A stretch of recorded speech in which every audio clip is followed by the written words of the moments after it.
Bonjour à toutes, bonjour à tous. Nous sommes le 25 mai, jour férié, l'Ascension, je crois. Ouais.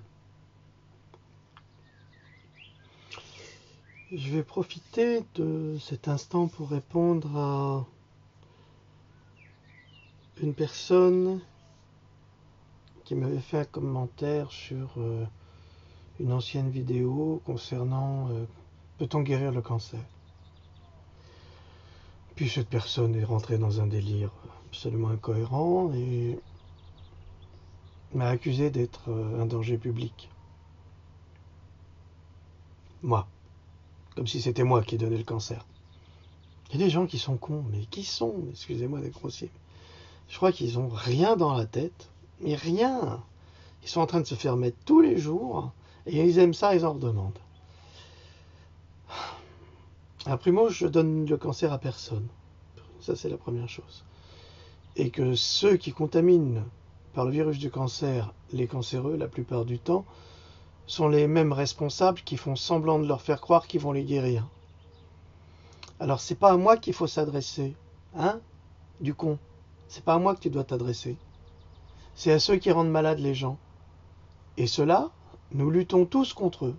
Tu comprends ça? Alors tu prends ta pelle et ton seau, tu dégages, tu te fais greffer un cerveau pour comprendre la réalité de ce qui se passe autour de toi, et tu cesses de culpabiliser des gens qui essayent d'éveiller les autres en leur disant des aberrations, mais comme j'ai jamais entendu. Si tu avais lu Pandora, hein, je sais pas où il est, ouais, j'ai changé de place. Si tu avais lu Pandora, tu saurais. Mais comme tu l'as pas lu parce que tu es un incapable, tu n'as même pas de lunettes pour savoir lire et que tu crois tout savoir, tu sais pas. Alors, ta gueule. C'est insupportable de subir des attaques d'une débilité, mais si au moins c'était intelligent, si au moins il y avait un fondement derrière, ça serait vachement intéressant de pouvoir dialoguer avec toi. Mais t'es bête comme tes pieds, mais je sais pas moi, mais je sais pas, fais-toi greffer une paire de 1 et puis un cerveau en plus. Je crois que ça te ferait pas de mal. Et je préviens tous les autres, hein, c'est la même chose, même régime. Hein. C'est pour ça que je coupe mes commentaires, pour pas avoir affaire à la bêtise humaine. Mais mon Dieu, mais comme elle est grande, cette bêtise, elle est colossale. Va te faire empoisonner, respire bien le ciel là quand il est chargé, là tu fais... Tu te prends tous les virus là qui sont en train de te balancer, puis tu les prends là dans les poumons, tu les gardes, puis tu t'empoisonnes avec. Parce qu'un perdu comme toi, c'est pas grave. Il y en a des millions comme toi. Vous savez, c'est pas forcément à cause des empoisonneurs qu'on crève. C'est surtout à cause des imbéciles qui prennent leur défense. C'est ça le plus insupportable.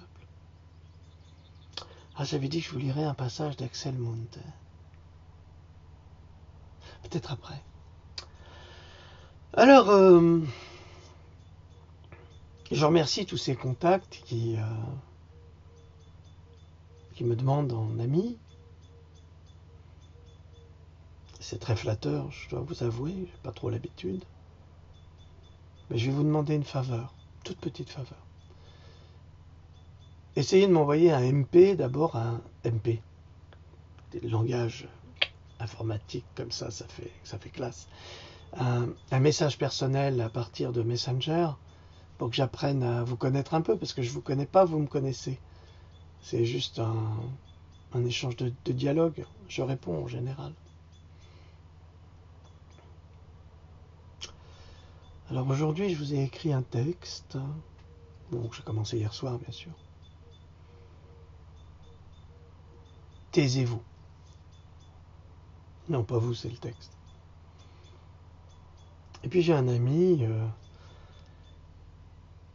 qui était étonné par ma référence de Don Quichotte. Alors j'ai dit que j'expliquerais. Alors, vous savez tous qui est Don Quichotte. Bah, j'espère quand même. C'est un personnage d'un roman picaresque espagnol de Cervantes. C'est l'un des plus grands romans picaresques qui a été écrit en Espagne en cette période. Et ce que j'aime dans le personnage, c'est sa folie. Sa folie douce, parce que c'est vraiment un brave homme, hein, Don Quichotte. Bon, Don Quichotte, après avoir mangé, mais d'habitude, il fait attaquer les moulins. Ce que j'aime, c'est que c'est un honnête homme, qui est pris par un délire qui va le faire vivre une aventure extraordinaire. Mais dans la littérature, on a repris le personnage à l'inverse, non pas pour en avoir une admiration quelconque, mais pour se moquer de lui, pour pointer du doigt ceux qui vont en croisade, comme moi, contre des moulins à vent. Madame Oligashi-sama, ah non. Mais c'est pas grave. Bien sûr, on part avec une vieille rosse, pas Rolls, Ross, un vieux cheval. Et puis on a un espèce de fidèle serviteur qui n'a pas de gage, mais qui suit par fierté. Et on avance sur le chemin de la vie à essayer d'éveiller les consciences comme on peut. C'est ce que j'aime dans Don Quichotte. Mais quand je le reprends, par exemple, dans ce texte, c'est plutôt pour critiquer Macron qui veut nous faire croire qu'il est Don Quichotte, qu'il est cet honnête homme. Parce que Don Quichotte est un véritable honnête homme, un vrai, un homme qui a une fierté naïve et une intelligence embrumée, certainement, par les romans d'aventure qu'il a lus et auxquels il veut croire. Et c'est ce qui fait sa sympathie touchante. C'est vraiment un personnage que j'aime beaucoup, parce qu'on est tous un peu des Don Quichotte. On est tous un peu des doux rêveurs et on fait ce qu'on peut pour aider à notre manière. Voilà mon explication de mon Don Quichotte à moi. Ce grand héros d'une littérature saugrenue et ironique face aux preux chevaliers, par exemple, de la table ronde, qui n'ont rien à voir. Je préfère Don Quichotte à Lancelot. Il m'amuse davantage. Lancelot, c'est un personnage tragique, mon Dieu, tragique. Il va trahir son roi pour coucher avec la reine. Oh, quel drame! Quel drame! Un véritable personnage shakespearien. Et encore, s'il ne couche pas avec la reine, c'est par accident, et encore. Non, je préfère notre héros picaresque qui va rêver à s'adulciner. Ça vient de là.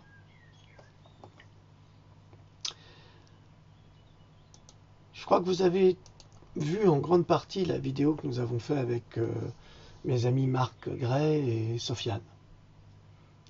Je discutais un petit peu avec mes deux amis ce matin. Cette vidéo a eu beaucoup de succès et je pense qu'elle en aura beaucoup encore.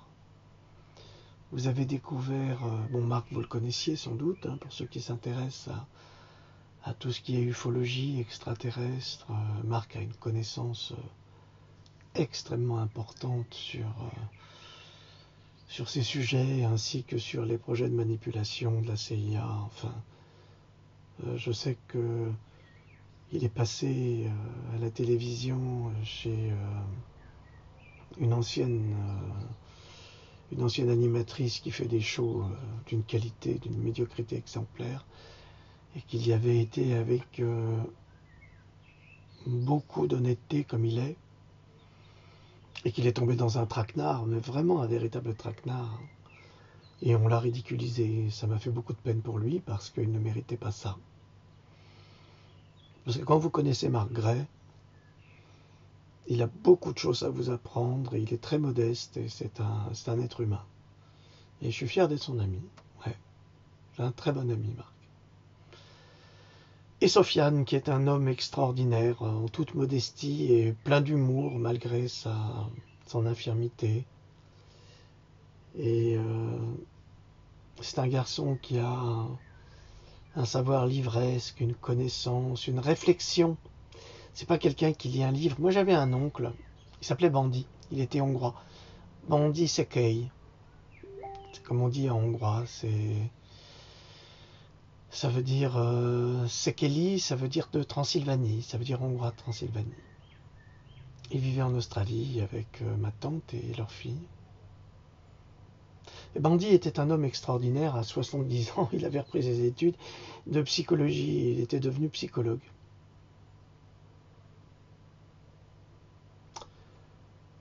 Mais Bandi était un génie qui n'était pas intelligent, paix à son âme. En fait, il était doué d'une capacité exceptionnelle. Il avait une mémoire photographique. Il ouvrait un livre, une encyclopédie, n'importe quelle page, 448, il trouvait un mot, il avait mémorisé tous les mots et toutes les définitions, mais il ne savait pas les utiliser. Ce qui fait que quand nous discutions avec mon oncle, en anglais bien sûr, c'était très compliqué parce que il lançait un sujet dont il n'avait pas la réponse, il attendait qu'on lui donne la réponse et ensuite il reprenait la réponse à son compte. Et il disait que c'était lui qui avait dit ça avant nous. C'était tellement exaspérant qu'on avait envie de lui mettre des claques. Mais ce que je veux dire avec ça, bon, c'était un homme très bon, très gentil. J'ai jamais eu à me plaindre de mon oncle Bandi, il a toujours été très généreux. Et très travailleur, 70 ans. À 65 ans, il me foutait une raclée au tennis. Alors oui, un peu, c'est un personnage exceptionnel malgré tout. Et que j'aimais beaucoup d'ailleurs. Mais ce que je veux dire, c'est que Bandi n'aurait jamais pu parler comme Sofiane. Jamais. Bandi aurait pu tenir une conférence en récitant un livre tout entier. Et on aurait cru que c'était lui qui avait écrit le livre.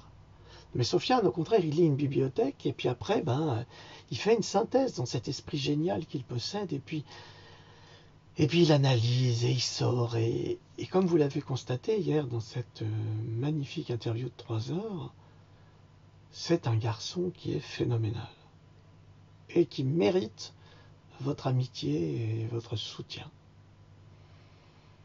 Sofiane, pour moi, c'est un garçon qui mériterait largement les portes des amphithéâtres dans les universités. Voilà. Bon, il fait très chaud, il fait très beau, ça change. Excusez-moi, je vais prendre une gorgée d'eau parce qu'on se déshydrate très vite. Oh, le cochon, il boit à la bouteille. Ah oui, écoutez, personne n'est parfait. Et moi encore moins. Alors, je vais vous lire mon texte. Taisez-vous. Alors, taisez-vous, T-H-E-S-E-E. Donc, c'est le héros grec. Hier soir, j'ai illustré Don Quichotte. Il avait la manche trouée et son valet le suivait sur un âne. Il avait choisi celui-ci car Sancho pensa bien malgré lui que si le royaume d'Aragon allait si mal, c'était à cause d'Europe, qui, avec un appétit aussi insatiable que celui de la grande Catherine de Russie, avait fauté avec le dieu des sortilèges. Dans l'empressement, Europe avait écarté les cuisses face à Zeus qui, après Ganymède, bien cochon qu'il fût, n'est pas craint qu'on le traitât de quadrupède. De leur amour, naquit un bâtard maudit que l'on prénomma Minotaure. On l'emprisonna dans le labyrinthe de Minos qu'avait créé le savant Dédale, père d'Icare. C'est Thésée qui tua le Minotaure grâce à Ariane et à son fil. Mais en le voyant, l'horrible bête hurla. « Thésée, vous ?» Et moi qui fus mis au tort, tout en sachant que le tort tue, je vous libère, pauvre créature, de ce calvaire qui nous tue. Thésée exécuta la bête pour son bien, bête qui était l'objet de toutes les terreurs humaines, car, si vous ne le savez pas, on donnait en sacrifice des jeunes filles et des jeunes garçons au Minotaure pour que les dieux exaucent les vœux de ceux qui sacrifiaient. Donc il fallut bien un héros pour venir à bout de la bête.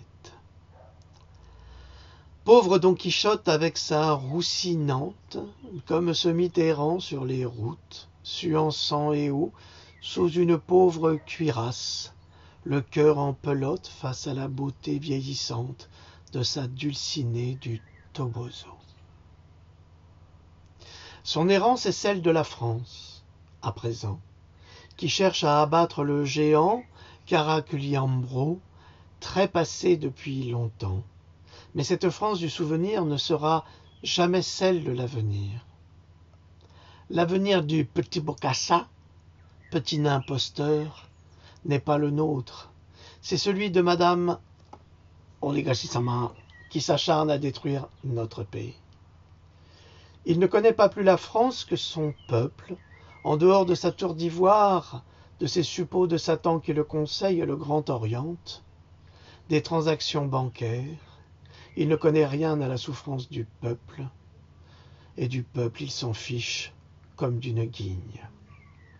Alors là, il m'arrive un plantage, donc je vais devoir quitter ma petite application pour la relancer immédiatement.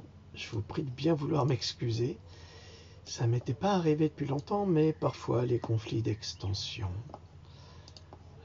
provoquent ce type de dysfonctionnement. Mais vous le savez, vous qui travaillez sur l'ordinateur, cela nous arrive parfois.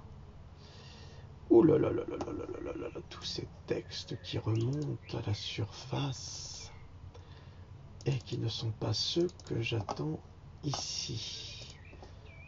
Nous revoilà. Voilà. Je disais donc que il ne connaît rien à la souffrance, ce petit Bokassa qui est M. Macron, et du peuple il s'en fiche comme d'une guigne. Et à ses collaborateurs il dit, ouvrez les guillemets, et nous, quel programme devrons-nous suivre? Exactement celui de l'Église catholique, lorsqu'elle a imposé sa religion aux païens, conserver ce qu'on peut conserver et réformer le reste. Alors cette référence, je vous en donnerai la source à la fin du texte. Parce qu'elle est importante. Bon, bien sûr, il est vrai que si on prélève un fragment d'un livre, on peut lui faire dire n'importe quoi, mais c'est intéressant. Petit Bokassa est dans la démonstration du veau d'or. L'admiration du profit, sa logique de fonctionnement est une maladie mentale qui touche tous les paranoïaques obsédés par un objet inutile. Dans son cas, c'est la fièvre de l'or. Mais la France n'est pas le Klondike, même si les charlots sont à l'Élysée.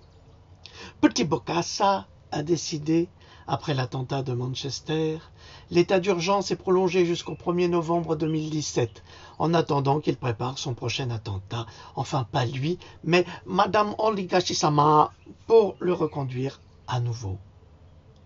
C'est dingue, hein? Il y a un attentat en Angleterre, alors lui, il en profite vite fait pour nous recoller l'état d'urgence. C'est un type bien, ce mec-là. Alors, pourquoi et à qui sert un état d'urgence? C'est bien la question que l'on se pose. Officiellement, l'état d'urgence est l'outil du pouvoir pour limiter ou empêcher les attentats supposés terroristes.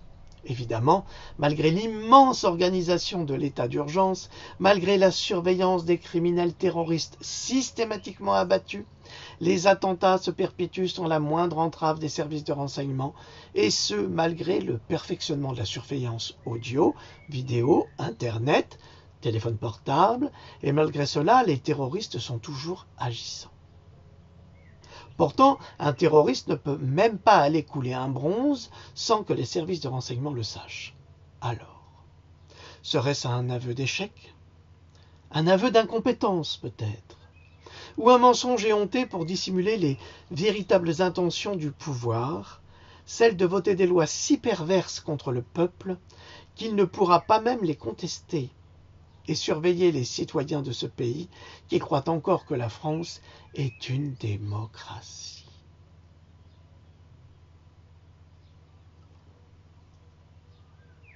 C'est malin, hein? C'est en effet une démocratie. Nous sommes dans la démocratie sataniste. Le but des entités sataniques est d'agir sur la vie cérébrale. Télé, pornographie, presse, mensonges des politiques. En s'acharnant à les empêcher d'accéder au monde de la réflexion et en provoquant des chocs et des fièvres cérébrales, détruisant la logique de pensée. Un attentat. Alors d'abord, la terreur. On instaure la terreur. On a le coupable, le musulman. Si tu as le Dieu musulman, assassin terroriste. Bon, je vous signale que parmi tous les musulmans du monde, les assassins terroristes sont une minorité. Juste en passant. Donc terreur, le coupable, l'exécution. Alors d'abord on terrorise à l'extérieur, où on montre des méchants musulmans, des assassins, qui sont bien sponsorisés par ce pays d'Extrême-Orient qu'on n'a pas le droit de nommer parce que sinon on a le CRIF qui nous tombe sur le dos, et par les Américains, et par les Saoudiens, et par les Qataris, et par tous les plus grands enculés du monde qui sont des assassins, qui ne pensent qu'à s'enrichir pour nous terroriser, et dans cette terreur qu'ils nous font vivre, ils s'enrichissent à nouveau en nous faisant vivre dans le tout sécuritaire. Regardez la ville de Nice. Alors la ville de Nice, il y a des caméras partout. Vous ne pouvez même pas jeter un papier par terre sans qu'on vous voie. Vous ne pouvez même pas pisser contre un réverbère, sans qu'on note que celui qui pisse est circoncis ou pas. Donc vous voyez un peu. Et bien malgré tout, il y a un type qui est arrivé en camion en plein 14 juillet et puis qui a massacré la population. Ça sert vraiment à quelque chose, hein, de ruiner la population pour investir dans la surveillance comme ça.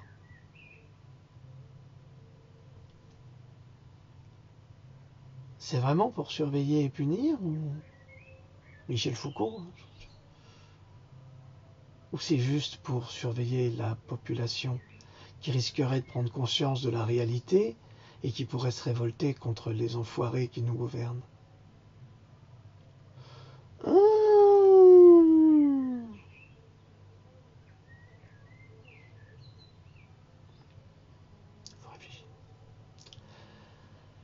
Donc, il faut attirer vers le rivage étoilé le peuple endormi pour lui faire accueillir les nouveaux messies d'une société pervertie par des démons libérés des cages, qui feront de cet homme le nouvel homme moderne apprivoisé, le forçat des mauvaises intentions, acceptant comme l'esclave et le galérien les coups de fouet sur les reins. Et puis la puce là dans la main. La puce, c'est plus efficace qu'un collier de chaîne. Parce qu'avec la puce, vous pouvez tout savoir, tout. Où on se trouve, ce qu'on fait, pipi, caca, dodo, baiser, niquer, machin, truc. Alors pour ça, ils sont vachement intéressés. Mais même si on sait que vous avez une puce RFID, qu'on sait où vous êtes, et que vous vous faites agresser par des voyous, ils n'en ont rien à faire. Ça ne les regarde pas, ils détournent le regard. Réfléchissez. Ils seront alors enchaînés de force à traîner le boulet de leur vie nouvelle à travers le port de l'ennui et du reste de l'angoisse. Le génie humain a fait pire que la mort. C'est beau cette phrase. Le génie humain a fait pire que la mort. Alfred de Musset. Lisez les classiques, mais ils avaient des compositions de mots qui étaient magnifiques. Ouais. Lisez.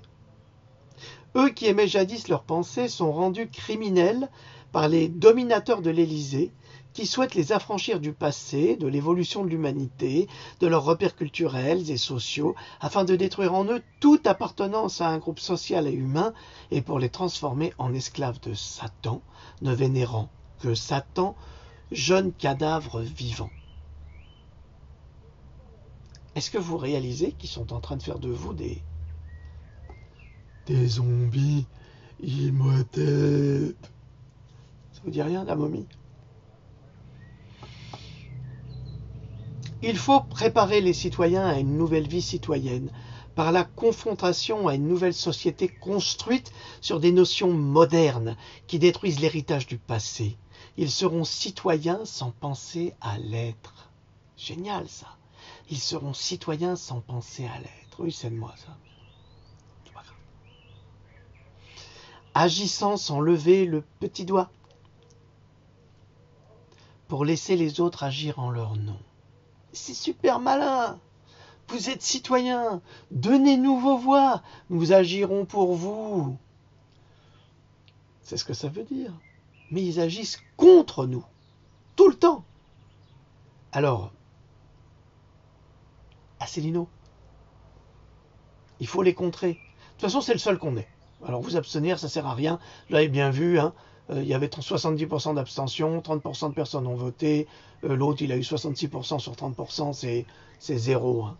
Donc, continuez à vous abstenir, ça sert à rien. À rien.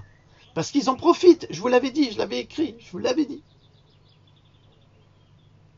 La métamorphose sociale de l'homme est en marche. Sa transformation en cafard blatte également, par la modification de son ADN grâce à la nourriture OGM et aux nanotechnologies polluantes diffusées par les chemtrails au quotidien.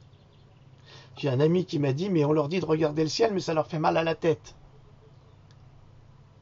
Mais ça leur fait pas mal au cul quand ils attrapent une gastro à cause de tous les poisons qui nous balancent là-haut. Hein. Ça leur fait pas mal au cul, ça? Si. À se retrouver sur le trône pendant 48 heures. Bien sûr que si. Alors réfléchissez un peu. Si ça devient pénible de vous demander de réfléchir. On se demande pourquoi on se bat pour vous. Hein. En fait, on ne devrait pas. On devrait vous laisser crever bêtement. Mais finalement, c'est ce qu'on finira par faire. La suppression de la pensée des temps anciens dans la mémoire des hommes, le délitement de l'éducation et de son système perverti par les programmes les plus imbéciles, merci jette une ombre sur la vie, participent à la métamorphose de la créature divine robotisée. La créature divine, c'est toi, citoyen. C'est moi, c'est toi, citoyenne. Robotisée par la mauvaise conscience des satanistes qui nous gouvernent. T'as pas remarqué encore? Nous sommes en droit de demander des comptes à l'État français qui, profitant de l'état d'urgence, fait voter des lois liberticides et des restrictions incohérentes pour les citoyens qui sont principalement les victimes des attentats annoncés comme terroristes. Mais justement, les citoyens ne peuvent manifester leur colère à cause de l'état d'urgence. Il leur est interdit de manifester tout simplement. C'est malin ça aussi. Cela se nomme communément l'application de la dictature dans une supposée république. Prolonger l'état d'urgence après une élection truquée, c'est éviter les contestations légitimes de la population spoliée de sa démocratie. Ben oui. Vous croyez encore que le terrorisme est le fait de terroristes? Vous n'avez pas encore compris que ce sont les États qui sont les terroristes et qui se servent de pauvres musulmans perdus, sans repère. Non mais attendez, ça y est, le ministre de l'Intérieur français qui a gaffé, mais vraiment, il est d'un amateurisme ce type, déjà qu'il avait été sanctionné en tant que sénateur pour absentéisme, là il balance des informations qu'il n'a pas le droit de donner, enfin peu importe, tout ça c'est une farce, hein, quoi qu'il arrive. C'est ça pour montrer l'incompétence du ministre, encore un. C'est pas tant ça le problème. Mais comment se fait-il qu'avec tous les moyens de surveillance dont nous sommes affublés, dont nous devenons victimes, ils soient incapables de les repérer? Alors ils sont repérés, ils savent qu'ils sont dangereux, Ils savent qu'ils sont menaçants, mais surtout, on supprime des postes dans la police, comme ça on ne peut pas les surveiller vraiment. Et puis, quand il arrive quelque chose, on dit que, bah oui, on savait que c'était ça. Bah, il faudrait porter plainte contre les gouvernements, hein, contre les services secrets. Non, parce que eux, ils ont passé l'information. Donc il faudrait porter plainte contre l'État. Ben ouais. En fait, il faudrait les guillotiner, ces chefs d'État. Remarquez, on en prend un au hasard de chef d'État, on le guillotine. Il n'y a plus personne qui bouge. Hein. Les Allemands, quand les résistants tuaient un Allemand, ils tuaient 10 civils. Hein. C'était comme ça. Mais là, on a des hommes, des tas de merde, là, des tas de merde, qui ruinent notre pays, qui nous ruinent, qui... Vous allez voir, les petits propriétaires vont être ruinés avec le nouvel impôt Macron. C'est pour ça qu'il attend beaucoup les législatives. Hein. Ça, je ne sais pas si vous avez compris, mais pour l'instant, il est calme. Il ne fait pas trop de vagues, même si les scandales commencent à sortir. Mais c'est parce qu'il attend avec impatience que les gens votent pour la France en marche, de sorte qu'ils votent ces lois qui vont ruiner les Français. Alors, ne lui donnez pas ce plaisir. Enfin, ne leur donnez pas ce plaisir, parce que Macron, c'est quoi? C'est qu'un petit gestionnaire. Hein. C'est un petit bocassa, mais derrière, au-dessus de lui, il y a l'empereur qui est plus gros que lui. Il finira par le bouffer. Il n'y a pas de raison. En prolongement, l'état d'urgence limite également les ouvriers français dans leurs revendications. Eh oui, bien sûr. Parce qu'on sait qu'en 68, ou n'importe quelle révolution, lorsque les étudiants rejoignent les ouvriers, c'est la cata pour le pouvoir. Hein. Ça, c'est systématique. Donc, avec l'état d'urgence, les ouvriers ne peuvent pas manifester contre le gouvernement et ces mesures européennes de rigueur qui vont détruire la France d'en bas. Bien sûr. Après Manchester, attendons-nous à la prochaine riposte de notre État Macron. Celui du petit bocassa pour nous effrayer et nous plonger dans la terreur de ces monstrueux islamistes qui sont non seulement protégés, mais encouragés par le gouvernement Hollande et à présent par celui de Macron. C'est vrai, nous on protège des terroristes. L'État français protège des terroristes. Puis après ils disparaissent, ils font des attentats, on se demande comment. Mais vous ne comprenez pas qu'ils sont en train de nourrir le monstre, ils sont en train de nourrir le dragon. Et ensuite, quand celui-là, on lui met des idées dans la tête, parce que c'est du conditionnement mental. Hein. C'est fait exprès. Tous ces musulmans que l'on prend, on les drogue au LSD, au Captagon, on leur fuck la tête, là, fuck ta sauce, là, fuck ton cerveau dans une sauce, là, et puis tu ne peux plus réfléchir. Alors ils vont prendre l'Irakien, ils vont prendre un Tunisien, un machin, parce qu'à chaque fois, on va montrer du doigt les pays. Puis ensuite, on va envoyer l'armée. Et puis, on va envoyer des bombardements. Mais pour bombarder qui, au juste? Les populations civiles. C'est toujours les civils qui trinquent. C'est pas les salauds. Les salauds sont protégés, vous le savez. L'islam salafiste est le meilleur allié de Macron. Waouh. Dans cette présidence. C'est le miroir de sa mauvaise foi en souhaitant une France unie et en la divisant en sourdines. C'est la traîtrise absolue d'un faux président dans une France qu'il a contribué à ruiner pour les intérêts de ses patrons, les banquiers propriétaires du monde. Ben oui. Et quand les immortels héritiers de l'Europe dorment sur leurs deux oreilles, en Italie, là, dans la botte. Ah, j'ai une petite anecdote à propos de la botte. J'étais sur le marché Place Broglie à Strasbourg un jour, et puis il y avait une marchande de fleurs qui me disait allez monsieur, 5 € la botte. Alors j'ai été très très surpris parce que je l'ai regardé de haut en bas, je dis ouais, bon, c'est pas cher mais j'en ai pas envie là.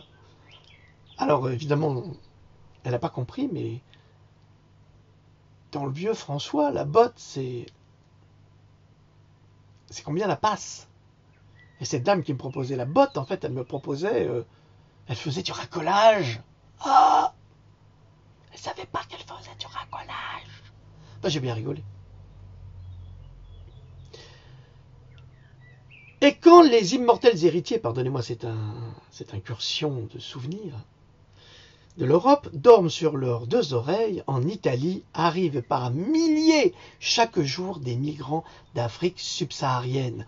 Pauvres, sales, couverts de virus, les pauvres sont dans des conditions sordides, misérables, seuls et sans famille, sans pantalon, comme disait Rika, comme me l'a rappelé mon amie Barbara, sans enfants, mais avec le dernier iPhone, le Samsung coréen, qui te permet de surfer sur les vagues du net en toute indépendance. Annyeonghaseyo, c'est du coréen.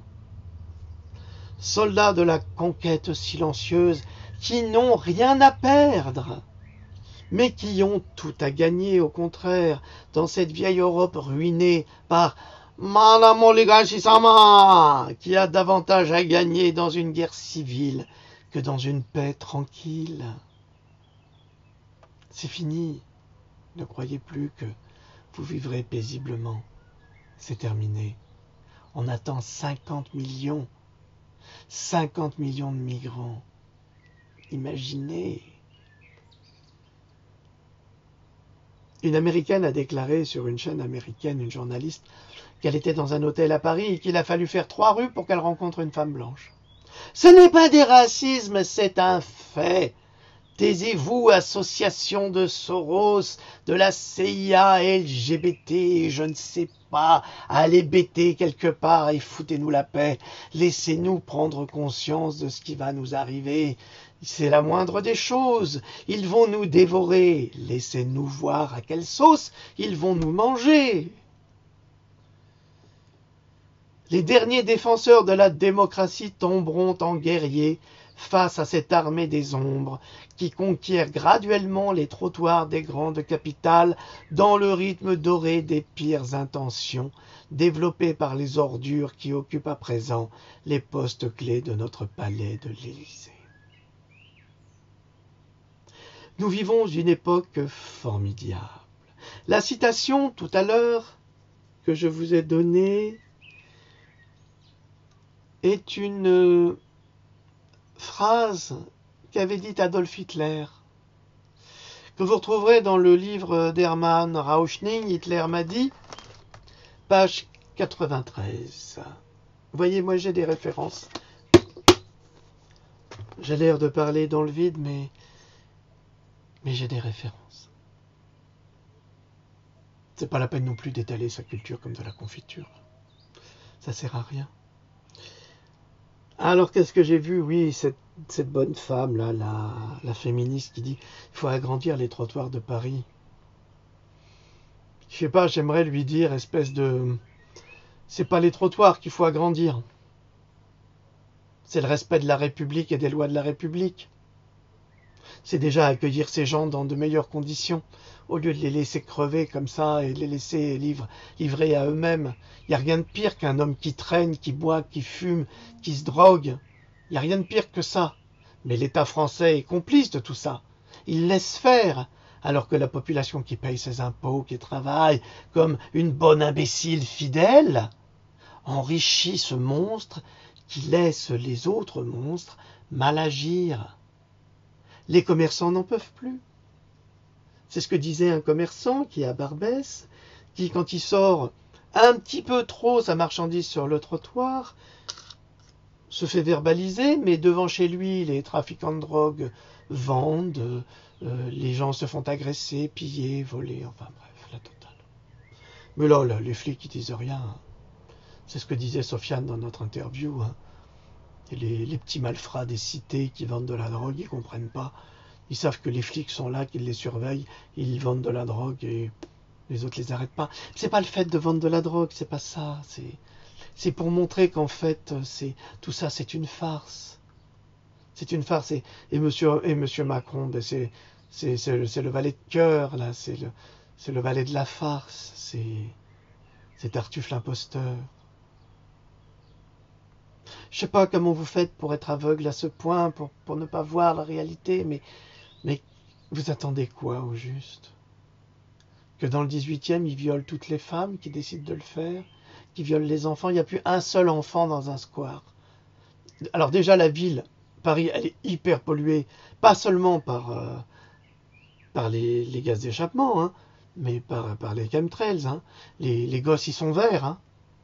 Quand ils viennent là dans les provinces, ils sont verts. Au bout de 3 semaines, ils ont repris des couleurs, ils sont libérés de tout ce poison. Je sais pas, moi, je sais pas ce qu'il vous reste à faire. Hein. Peut-être donner les clés de votre appartement à ces gens-là. De toute façon, c'est tout ce qu'ils attendent. Hein. Ils attendent un signal. Juste un signal. Le signal va leur arriver par SMS, et puis la guerre civile commencera. C'est comme en Norvège. Alors en Norvège, j'avais écrit un livre là-dessus, mais j'ai arrêté parce que avec toutes ces associations de gauche, et pourtant je suis de gauche, hein, qui luttent soi-disant contre le racisme et qui ne font qu'encourager le racisme, eh bien en Norvège, il y avait des HLM qui étaient réservés pour les... pas réservés, mais pour les foyers à revenus modestes ou les retraités. Et puis on a commencé à mettre des musulmans islamistes là-dedans. Eh ben, ils ont tout conquis. Ce qui fait qu'ils ont viré toute la population norvégienne. Tout. Et les personnes âgées ne savent plus habiter maintenant. Parce qu'il y a des pénuries de logements. Hein. C'est normal, on n'a jamais attendu cet afflux de population. En Italie, c'est cauchemardesque. Hein. Les Italiens sont dans une souffrance épouvantable. Le chômage, la perte, bon, évidemment la perte d'emploi, sans allocation, sans rien.